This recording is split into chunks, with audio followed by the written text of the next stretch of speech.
are up 8%. Hey, so let's take a look at this today because that is amazing news for anyone looking to get into the mortgage market today, the real estate market, and all around. I am really excited actually to see that house prices did go up 8%. And I'll talk a little bit about why I think that's happening and also what's happening in the mortgage market, and most excitingly, my visit to the Bank of Canada Museum, which happened just last week on March break when I went there to see all about currency, inflation, and all the wonderful exhibits that they have at the Bank of Canada Museum. So I have some pictures to show you all, and what I'll do is I'll load them up here in a second and share them with you. In the meantime, if you have any questions on my podcast today for Canadian Mortgage Weekly, Canada's only video mortgage news weekly podcast, let me know in the comment section below, or you can send me a direct message. I'd be happy to take a look at your questions and answer you that way. I've been in the business now for this is my 13th year as a mortgage broker, and looking forward to working with you if you have anything related to mortgages and going that direction. So with that, I'm going to share my presentation. I have some really good pictures to show you all. We're going to take a look at them right now. So first things first, this is my trip to the Bank of Canada Museum, and it was in Ottawa, Ontario. Just to let you all know, the Bank of Canada Museum is located right beside the Bank of Canada in Ottawa, and that is across from the Parliament building. So if you've ever been to Ottawa, you'll know where the Parliament buildings are. They're just downtown near the river, and you'll find the Bank of Canada across the street, and there is the Bank of Canada Museum right there. So here's me standing outside at the Bank of Canada Museum. At this point, I'd never been there before, so I'm very excited to go in and check it out. So this is me across the street. As you can see here, I'm standing across the street there. The street to my right is blocked off there, and that street goes to the Parliament buildings, and they've blocked that off now where traffic cannot go there anymore. And then to my left and straight, if you were to walk that way, the Parliament buildings are right there. All right, so what's this? You're looking at this here is a payment and liquidity simulator for the financial system in Canada. I am really excited to be nerding out on this because you can see here there is a hold up in the small Canadian bank here. You can see it's red there and everything else is blue and running smoothly. Essentially, this simulator has a bunch of toggles and controls like kids can play with or adults, but I felt like a kid here because it was pretty amazing. You can toggle it like a plumbing line and see the money theoretically flow through the financial system as it does. And there was a liquidity crisis here in the small Canadian bank. And this was kind of neat because you can kind of mimic what was happening with the recent failure of Silicon Valley Bank in California, where there was a run on the bank and there was a liquidity crisis causing that bank to fail. Don't think that will happen in Canada, but you never know. Canadian banks have actually never failed in the last 100 years. So compared to the United States, we've actually banks failed since 2008. So that is an interesting stat, just to throw that out there. Here is a simulator my son was playing on.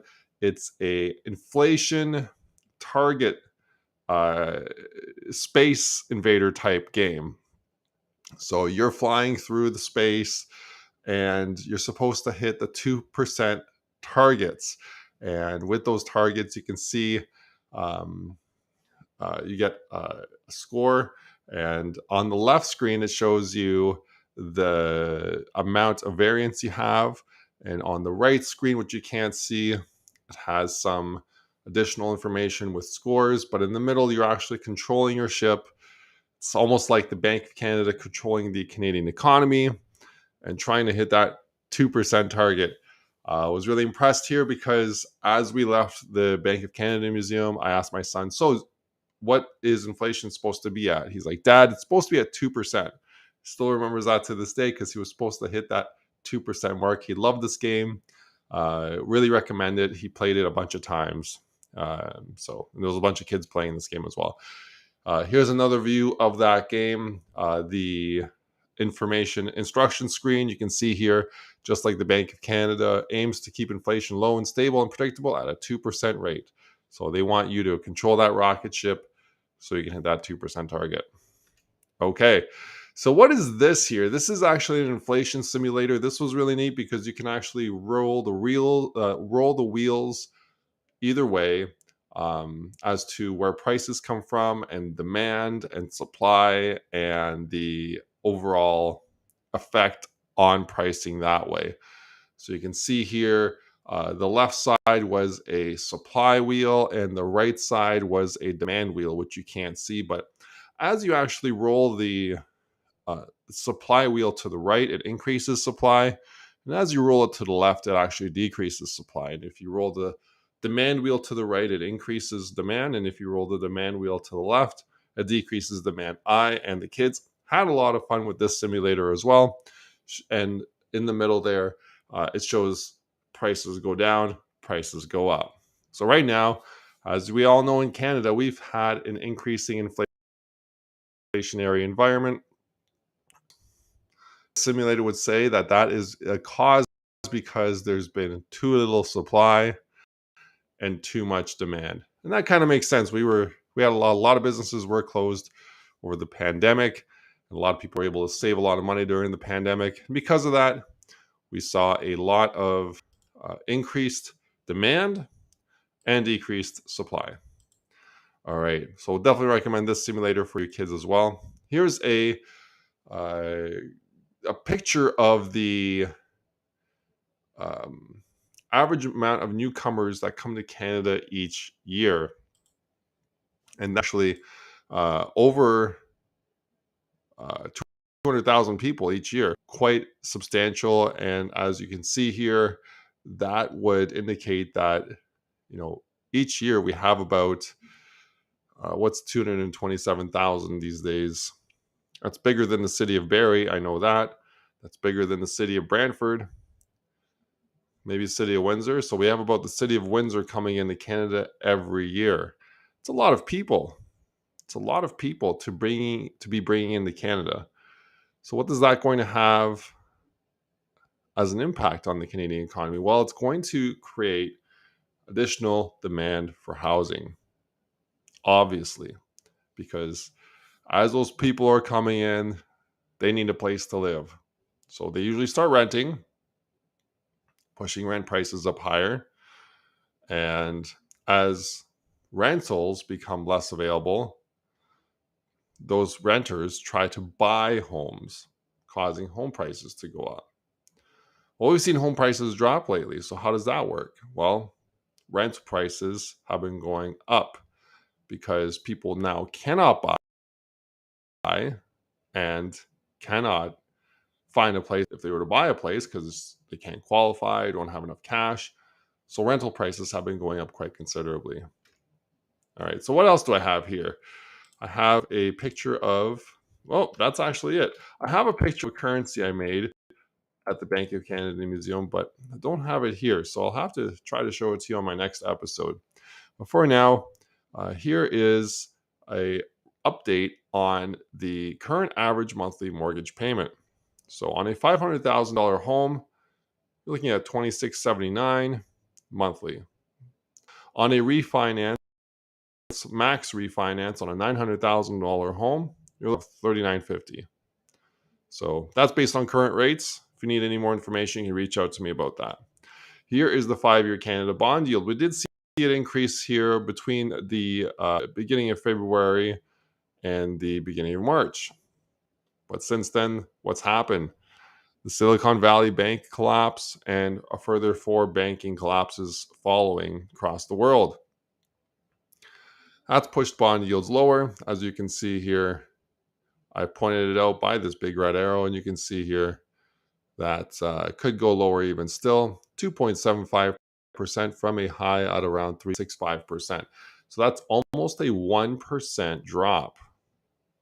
I've already seen banks lower rates by about 50 to 60 basis points. So that's going to be pretty interesting to see what happens with the market going forward, because that's actually going to cause Canadian home buyers to afford more home based on fixed rates falling.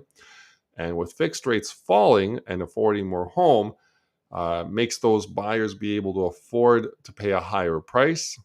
So could spark those buyers to be able now to get into the market, putting more homes off the market. And we already have a low supply out there. So it could actually bring prices back up. And I have an update on housing prices in a minute here. They did go up for the month of February. So I'll share that with you in just a sec. Inflation is down to 5.2%. You can see this trend line is steadily showing a decrease of inflation since June. It's still pretty high at 5.2%. As I mentioned, the Bank of Canada does target a 2% inflation rate. However, we're looking at a 5.2% inflation rate for Canada right now, continuing on its downward trend.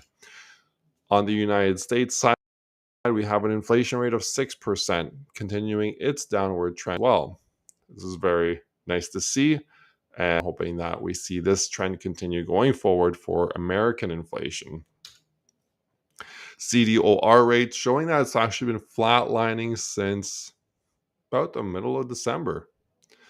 This is a metric I use to discuss variable rates and their competitiveness in the market. Since banks usually use the CDOR rate as a metric to price their variable rates, we have not seen variable rates shift very much since December. And because of that, CDOR rate really hasn't shifted, or actually variable rates haven't really shifted because the CDOR rate hasn't shifted. Now, if the CDOR rate did go down, variable rates would start coming down. Actually, the new ones that are being provided by the banks.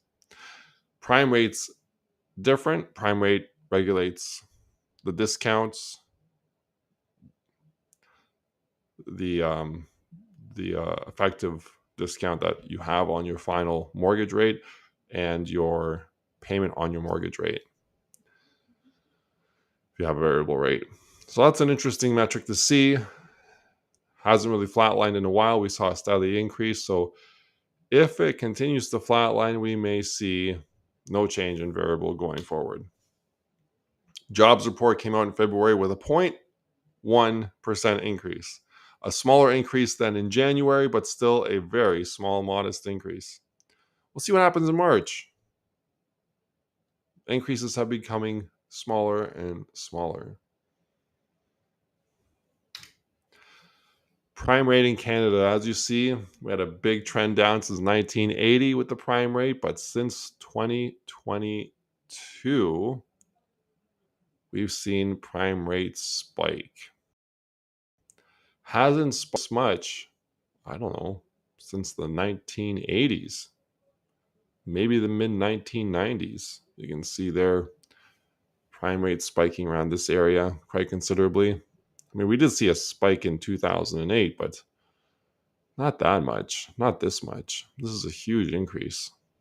Those who are loaded up with debt are going to see increased borrowing costs, and because of that, they'll see increased need to hunker down and trim the budget. Next Bank of Canada announcements. Join me for a live pre-rate show on the 12th. We'll be covering the Bank of Canada rate increase. Current overnight rate remains steady at 4.5%. And the last rate announcement, Bank of Canada held rates steady at 4.5%, with making a prime rate of 6.7%. And here we are, the average national house price. What's happening with this? Well, with the average national house price the way it's been, we've seen a drop since February 2022 to essentially January of 2023. There was a modest increase between July and September, but that was erased, and now we're back up to where we were at now. So really remaining steady in this 640, 650 range. Right now we're at $662,437. However, February usually is a high month. As you see, February was high here, and February was very high here. So with a high point in February 2021 and 2022, this may be the high point we see for 2023. And based on the average national house price, here is what we're looking at for monthly payment for a minimum down mortgage. You're looking at $3,644.22 monthly, or $1,680.20 biweekly. For a 20% down purchase, you're able to increase your amortization to 30 years, making your monthly payment with 20% down $2,904.68, or a biweekly payment of $1,339.06. That's at current market rates, and rates currently are starting to trend down. Not enough of a long-term trend down to officially make it a new trend, but they are trending down in the short term. That concludes episode 129 for Canadian Mortgage Weekly, Canada's only video mortgage weekly news podcast with your host, Joe Bladek. I've been in the business now my 13th year in the mortgage industry. I'm a mortgage broker. I deal with all the banks, lenders, credit unions that you could probably think of.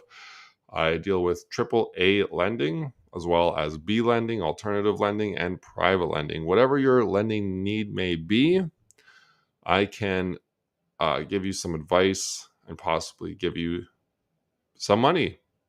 If you're looking for money right now, it's hard to get. Liquidity is hard to find in this market. However, after being in the industry now for my 13th year this year, I've seen a lot of downturns and upturns and side turns. It's been an interesting market. Looking forward to setting up your mortgage today. If you have any questions, please leave them in the comment below, the chat there. I'll try to get back to everybody I can. And if you have any private questions, you can send me a private message through Facebook, email, or whatever you need. You can see actually my appointment link is in the video description below, and I look forward to seeing you there. If any one of you has any comments about the Canadian banks and what you think will happen there, I'm also interested to hear about that. With the recent collapse of Silicon Valley Bank and other 4 banks around the world, I'm interested to hear what will happen from your perspective on the banking industry. All right, thanks for watching.